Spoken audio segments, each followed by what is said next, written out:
Can you drive me home without asking why? That's how it all started? She was standing there in heels that screamed power and a stare that dared anyone to talk to her. But her voice cracked just a little. That's what caught me. I was bartending that night, just pulled a double shift after a morning driving rideshare. My feet hurt. My eyes were burning, but I still noticed her the second she walked in. Not because she was beautiful, though, yeah, she was, but because she carried this kind of broken defiance, like she was trying to outrun something big and losing. Her name was Sasha Whitmore. Yeah, that Whitmore.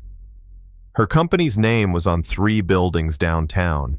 She wasn't just rich, she was the kind of rich that made people shut up when she walked into a room. But that night, nobody recognized her. Or maybe they did and chose not to care. I handed her water after her third old-fashioned. She scowled. You think I can't handle my liquor? I shrugged. I think you're handling too much alone. That made her pause. She didn't say much after that, just stared at the bar like it owed her answers. And when she stood up to leave, she wobbled just slightly. I stepped in, held out her keys, and said, "Not tonight." And then came those 7 words. Can you drive me home without asking why? I didn't ask. Just grabbed my coat, signaled my manager, and followed her out. Her car was a sleek black Audi. Of course it was. And she curled up in the passenger seat like a woman trying to disappear into tinted glass.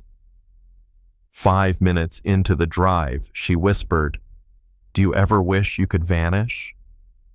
"Disappearing's easy," I said. "It's staying that takes guts." She turned to me, then really looked at me, and I swear for a second she saw me. Not the bartender, not the driver. Just me. Next morning, my phone rang at 7:13 a.m. Unknown number. Mr. Hart. A clipped voice. "Miss Whitmore would like to hire you. 7 days. Driver, confidential." I almost said no. I had enough on my plate, double shifts, overdue rent, and my daughter's surgery staring me in the face. But then I thought about her face in that window reflection, and how I recognized the kind of tired she was hiding. So I said yes. First day, she didn't even look at me. Just got in the back, started barking orders into her phone.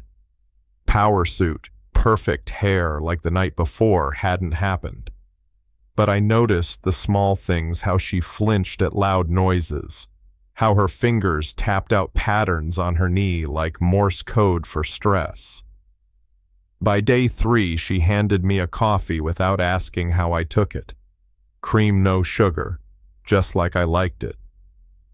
By day 4, my daughter Zoe called while we were parked outside some law firm.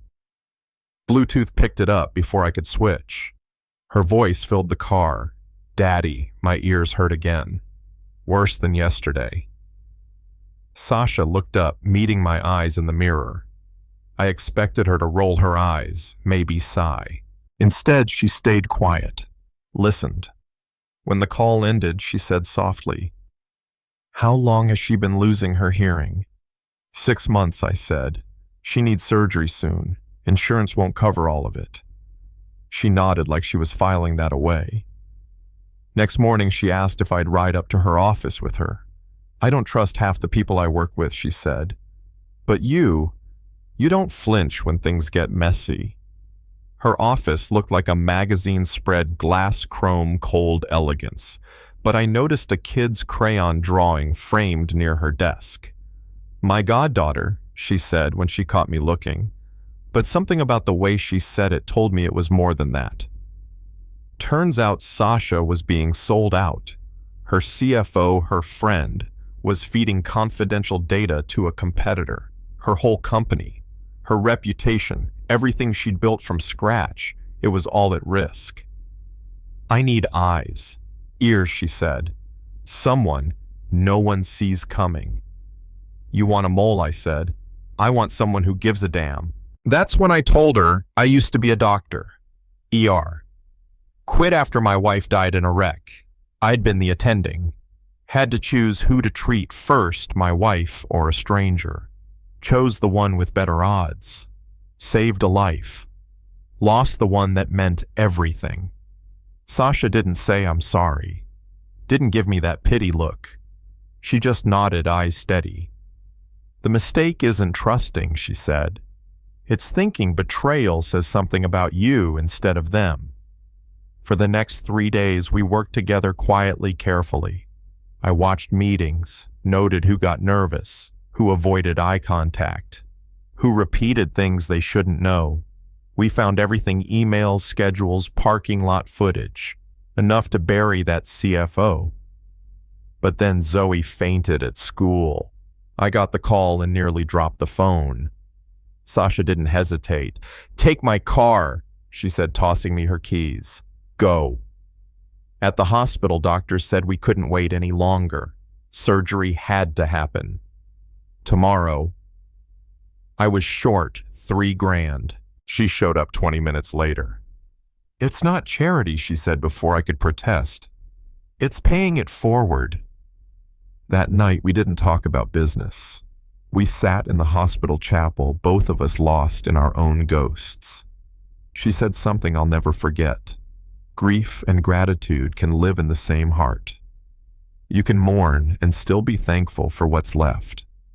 Zoe's surgery went perfectly. First thing she said when she woke up, "Daddy, I can hear you." I cried, right there in the hospital room. Sasha didn't look away. 3 days later, at the board meeting, Sasha walked in like a storm in heels. The CFO tried to paint her as unstable, emotional, unfit.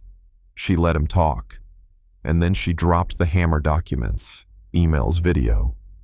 He crumbled in minutes. The board backed her, apologized.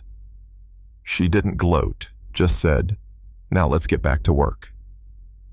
That night I stayed late to check on her. She looked exhausted, but calm. "Thank you," she said.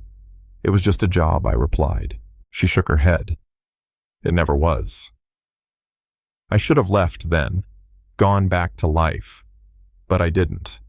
Instead, I asked, "What if I didn't disappear?"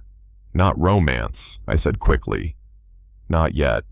Just, what if we existed in the same space, saw what happened?" She smiled. "I'd like that. It's been 3 months. I'm back teaching med students again this time with a focus on the human side of medicine." Sasha launched a healthcare initiative at her company, named it after Zoe. And me, I get to hear my daughter laugh again. We meet for coffee twice a week, Sasha, Zoe, and me. Sometimes we talk. Sometimes we don't. Doesn't matter. We've all learned that healing doesn't come in big dramatic moments. It comes in the small ones, in silence, in showing up and staying. Sometimes love starts not with flowers or fireworks, but with 7 simple words. Can you drive me home without asking why? And that's all it takes. So now I'm asking you, when was the last time someone surprised you by simply showing up, by not asking questions, just being there? Drop it in the comments. Let's talk about real love, the kind that's messy, inconvenient, and absolutely worth it.